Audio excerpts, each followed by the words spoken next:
everybody. Welcome back to the 832 podcast. It's me and my dad back at you again. And today we're going to be talking about the cost of discipleship. And when we say cost of discipleship, it's definitely not the monetary kind. Oh, no.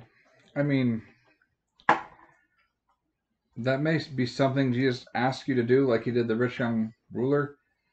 And that's important because that was specifically for that guy. A lot of people think that means Jesus thinks everybody should live in poverty. That's not necessarily the case. It's just that's what that man needed to give up in order to truly be able to follow Christ, because he had made his personal wealth too important to him. So I guess that's a good place to start. Is first off that thing you really like, you know what it is. That God doesn't like. That your opinion of that, your attitude towards it needs to change. That's kind of step one. Because I mean, most of us are never going to kill anybody. Most of us are never going to steal lots of money. Most of us,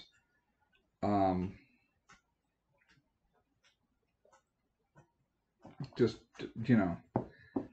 most of us avoid blatant representations of the big sins. Big sense. Yeah, but there's the smaller versions, I guess, that are really just as bad. There's no such thing as Alright, no one likes to show blatant examples of pride necessarily, but envy? Sure. That happens all the time. Absolutely. Lust, every day. Every day. So, and I'm not immune to it. Right, and like we've made this a point throughout the podcast, like when Robbie and I were talking on the topic of sex, we're no better than anybody else. Right. It's just that you want to know the standard. This is the standard. So that's the kind of things where if God doesn't like it, you need to find a way not to like it. That's one of the costs of discipleship. People don't really think about that much. Yeah. Another one that people don't like to think about very much. And Jesus said this himself. You must deny yourself, pick up your cross daily, and follow me. That was not a small thing. The people he was talking to, he was asking of the people he was talking to, and they knew what he meant. Basically, taking up your cross means knowing that today could be the day you die, and today will be the day you suffer. Right. That's pretty metal.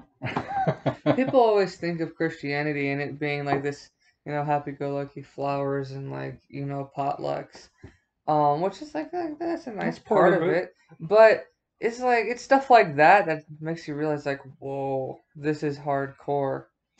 It Right. means something. Right.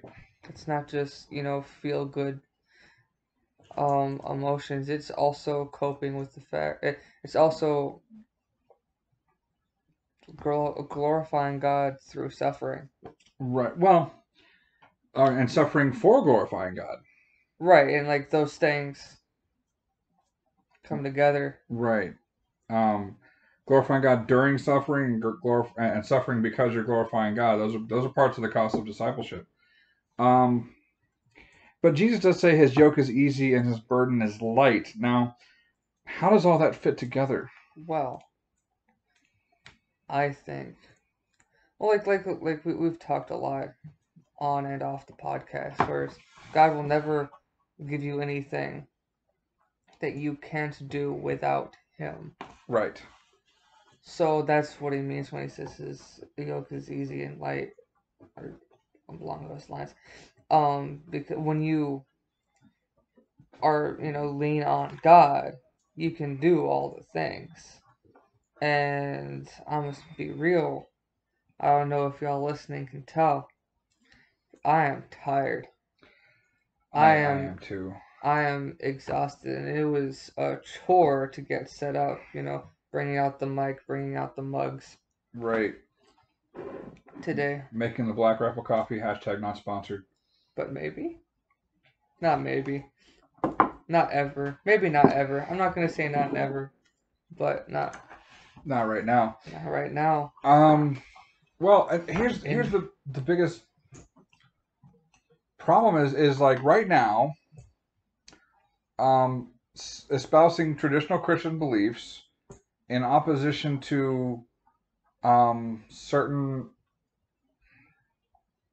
well, I mean, certain opinions about diversity and equity and inclusivity can get you financially ruined. Mm-hmm. That is a fact. And so that's another possible, I mean, a possible cost of discipleship, and you know, not irrational outcome because we've seen it happen. I mean, Focus on the Family just got locked out I of know. Twitter. Yeah, I don't know if they're completely down, but yeah, they did get locked out. And that's the thing. Um, you need to put God first and everything else second, Right. And in the early church, the idea was always, I will be a Christian, I will worship God, and I will suffer the consequences that come with that. But we could die. And What about COVID? oh man, that is a whole can of worms. And we've had that conversation off the podcast. And we're not going to have it on the podcast. It was I just threw it in there for cheap laughs.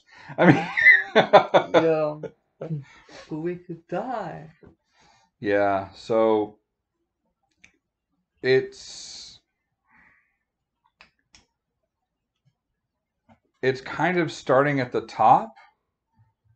The kind of censorship that's going on right now is it's just not okay. It doesn't matter whose voice they're silencing. Silencing voices like this is the worst possible idea, and it's really a bad tactic too, because when you're absolutely like silencing people, that means what they're saying is dangerous to you, and you're admitting that it has the power to undermine you or Right. your My goals. philosophy on this is let them say what they want to say, but be held accountable for what Sure. they said, but don't stop them from saying it. Right. You know. Um. But anyways, and so the reason this gets brought up is because the cost of discipleship, the cost of glorifying God and building disciples, because we're called to make disciples, not believers. Even the demons believe, even the Right. devils believe. So, Sharing your faith on social media, in no uncertain terms, can get you banned off social media. You can get put in Facebook jail. You can get Facebook jail. But yeah, you're right. or just The great Monopoly board of life. right. And it's worth it. It's just right now you have to decide: do I want to be able to fit into polite society, or do I want to be a Christian? And the answer should be, I want to be a Christian. Well, yeah, that's what I would purport. Purport. Yes. Um, My dad is the king of using words that I don't always understand.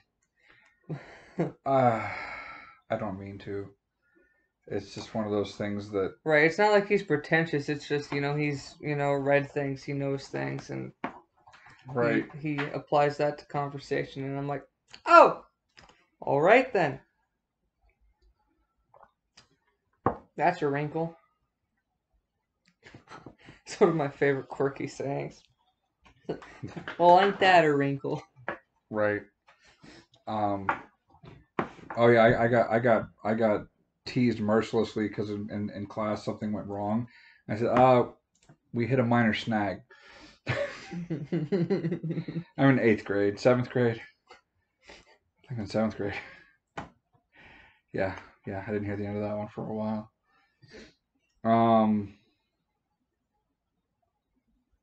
And that's not even that eloquent. That being said, Anyways, so we're talking about speech and how important it is, and using your speech to glorify God and the consequences of that in this day and age, right, and how that's part of the cost of discipleship. And this all kind of comes to glorifying God, not even when it's hard, but especially when it's hard, especially when there are consequences. consequences and punitive ones. Right. Um, I don't claim to be a prophet. Despite what he says about my creepy radar, I don't. Oh man, yeah. I notice things and make intuitive leaps. I'm not always right, but the persecution A of lot of the time he is though. um, thank you. Persecution is a thing, and it has begun. The persecution of the church, and it's being carried out by big tech social media companies. Um, the current political administration. We don't like to get political. I'm not going to talk about how I feel about any of that. That's not important. Yes. However, we will state what is going on, and what is going on is this. right, what is going on is that big tech has started censoring people who have certain beliefs, and Christians are among those people. And the current administration um, is does not appear to be interested in stopping them.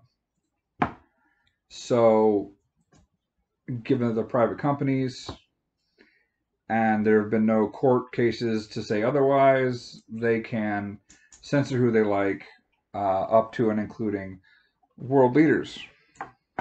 Though there's only one in particular that they seem to be interested in censoring. Yeah. That being said, and I would say this about any major public figure who they decided they need to be censored. And that there are other world leaders who are saying to the big tech companies, like, you can't do this. This is not okay. Because they know if they can do it to one person, they can do it to two people. and more. Or the rest of the people. Or the rest, or anyone they want. So that's another cost of discipleship. And I mean, quite frankly, right now, I'm gonna say in your life, you're in America, to the best of my understanding, you're not currently risking your physical freedom, as in, you're not going to do prison time for being a Christian right now. And no one is going to actively attempt to end your life because you're a Christian right now. You will not be sent to a gulag. Right. For being a Christian. However, in any area of public discourse, you will not be the minority voice if you are taking a traditionally biblical stance on Christianity. You say you won't be in the minority? You won't. I mean, you won't be. You will be in the minority. I misspoke. You will be in the minority if you are taking a traditional biblical Christian stance. You will be in the minority. You will not be in the majority. You will not at all be in the majority. And that's perfectly fine. No, I mean, the whole thing. There's narrow is the way, and few are those who find it. Yes, I listen to 80s music, so literally what went through my head was Stairway to Heaven, but Highway to Hell. Wow, okay. It was really easy, and it kind of works, but, that idea, narrow is the way to heaven, but broad is the path to hell. Right. So it's not going to be everybody, and it's because not everybody chooses to follow God. Not everybody chooses to express their faith. Yeah, and the cost of discipleship is to. But yeah, at 10, honestly, there's a lot of ground you can give by loving sinners. There's a lot of compassion and unity you can find loving sinners. But as soon as you start defining sin and that you are required to hate sin, then you become a bigot. Yep. On and multiple levels. And there's just certain things that Right, and just to make sure that we're not just pulling stuff out of a hat. I mean, in middle school, I was called a homophobe because I didn't agree with people acting on homosexual desires. well, right, And I was called a homophobe. and you would I continue to. and I'll continue to be called a homophobe because that's the cost of discipleship. That's the Right, cost of being a Christian. I will and stand by my belief, even though there are negative consequences to my like social status or whatever. yeah, I mean, and let's say the arguments about the Bible doesn't actually say homosexuality is wrong. The most liberal interpretations of the scriptures, like ever, you can't untie that knot. I've heard the arguments against it, and they're weak, and they require a lot of speculation about the meanings of words and the meanings of words in those cases. And it's a way that nobody has ever translated the Bible, regardless. There's And even if it doesn't say anything about homosexuality, it only ever defines marriage in one way, which true, is a man and a woman married to each other. and that is the only kind of sexual conduct But that God yes, does not consider sinful yes. Anyways, in the but that's context a of bit of a marriage. different rabbit hole. Well, it is, but it isn't, because like believing that, which is Right, right. which is biblical truth, will get you called a bigot and get you canceled from any social media outlet you decide to share it on, and will get you um, shamed and Or even, saying man and woman were created in God's image as separate things. right. Separate, different, equal, but different things. Um, that can get you locked out of your Twitter account Sure. because that happened. So, But they still stood by what they thought, and they're working it out with like going against Twitter. It's like actually either way, um, anything that sounds remotely exclusive, I don't know, is going to get panned in public on any kind of media outlet that is not specifically Christian. Um, and if you own a business and you're espousing these beliefs, then you could lose access to your banks. or be just completely shut down, like the people who refused to bake a cake for a gay wedding. And this is the easiest example because there's already several. Right. I mean, yeah, I mean, there's refused to decorate the cake. Because that was the only part of it that was considered like Either way, their protected speech, their artistic abilities. Anyway, it doesn't matter. Um, well, I mean that happened years ago, but it's worse now than it was before, because no one is stepping up for these people and saying for these big standing up to these big tech companies. I mean, there's going to be lawsuits, but those lawsuits are going to take years. They're going to time. They're good at that. And when it finally comes down, it'll probably be too late. And so, there'll be a lot of damage done between now and when those. I mean, even if the lawsuits only take 6 months, which is, you'd be surprised how quick that is for like our legal system in America. But if it only takes 6 months, it's still gonna be that's time to do a lot of damage. Yes. But all this to say, here's the cost of discipleship. The cost of discipleship is to change your attitude towards the things that you love that God hates, to act on that, Mm-hmm. and to also do things that glorify God even when you're tired. This Right. glorifies God. This podcast glorifies God, and it's been a very powerful experience for my dad and I, um, Robbie, and people working on it together. And I've been able to understand and hear God's voice better because I'm trying to glorify Him. I'm pursuing opportunities to glorify Him Mm-hmm. through this. But I was tired. This message did not want to get out today. It Right. did not want to get recorded because I was falling asleep hard. It would have been so much easier to just do it tomorrow. But tomorrow's busy too. But So, tomorrow is kind of worse. yeah, Anyways, in a lot of ways. in a lot of ways, change your attitude about the things that you love that God hates and act on that. Glorify God when you don't want to necessarily. When you would rather sleep, when you would rather do other things. It, Glorify God. I think it'd be, I guess a better way to say that is if you hear God's voice, be obedient regardless of the circumstances. You know, this is God's work for us. You know, we don't have that many followers. It's not that, but that's not the important thing.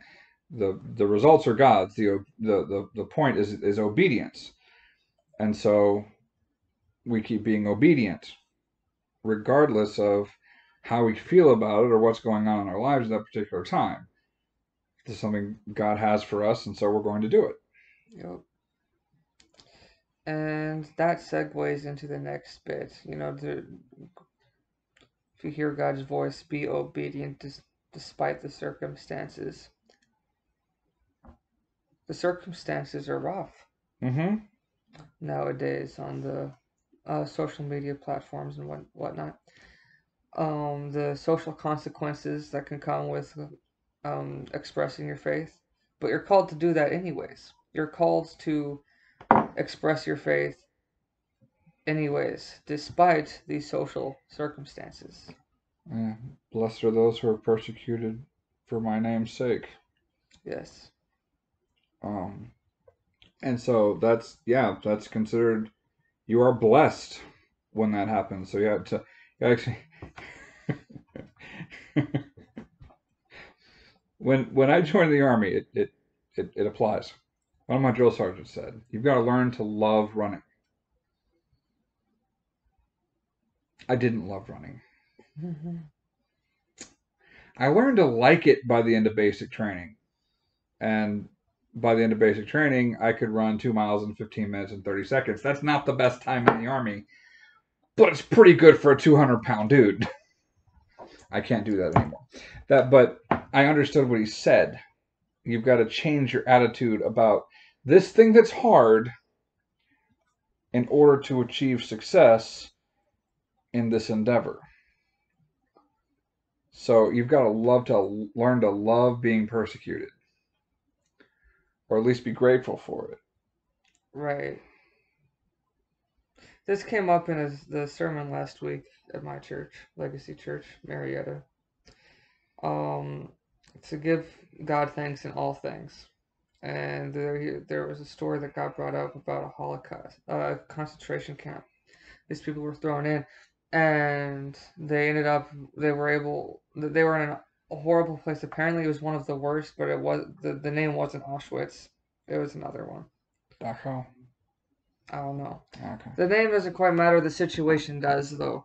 And the situation was it was horrible conditions and crappy beds, crappy shelter. But the rest of the people there that were prisoners, were able to get together, and they were able to have like Bible studies Mm-hmm. and worship services and stuff. And they were going around in a circle, and they were like giving thanks for everything. Mm-hmm. And thank you for the crappy beds, for the crappy shelter, for the guards, Mm-hmm. even. But this person was like, I can't thank God for the fleas because the fleas were unbearable, practically. And the rest of the people were like, no, we're not leaving until you thank God for the fleas, too. She thanked God for the fleas, and they went about their day. Eventually, long after this, they found out that the reason the guards didn't mess with them and didn't try and interrupt their worship services or their Bible study is because they didn't want to mess with the fleas. They didn't want to get fleas on them. They hated the fleas way more than they did. So thank God for the fleas. So thank God for the fleas. Wow, that's a good story. And so when you face persecution, you say when you're blessed, they were blessed because of the fleas. Mm-hmm. They were able to glorify God because of the fleas. We are able to glorify God when we are persecuted or we are demoted socially, if you will, because then you have a story. You have, your testimony to glorify God with moving forward. Like I said earlier in middle school, I was called a homophobe because I believed what the Bible says about homosexuality and marriage. And I'm able to talk about this on the podcast and how, this podcast is an outlet to glorify God. So yes, that's the cost of discipleship. Thanking God for the fleas and being obedient even unto death. unto death. Just like Jesus. Just like all the disciples. Yeah. No, it wasn't executed that we know of. It was John. Like, wasn't he like in prison or something? Or He was exiled to the island of Patmos. mm-hmm. And apparently, he died of old age there. Yeah, but they tried to kill him. Yeah, They tried. No doubt. And it's just, yeah, the cost of discipleship is wanting God more than you want to keep breathing, more than you want food, more than you want shelter, more than you want 25 likes on your selfie on Instagram. More than you want to not itch from fleas. Right. And with that, will you please pray us out? Absolutely. Oh, dear God, give us the strength when it's hard. Help us depend on you for that daily bread to take that next step and be obedient to your will for us. And forgive us when we fall short. Help us forgive others for falling short. And keep us away from the things we love that you hate. And most of all, keep Satan away from us. Keep him at bay. In the name of Jesus, amen. Amen.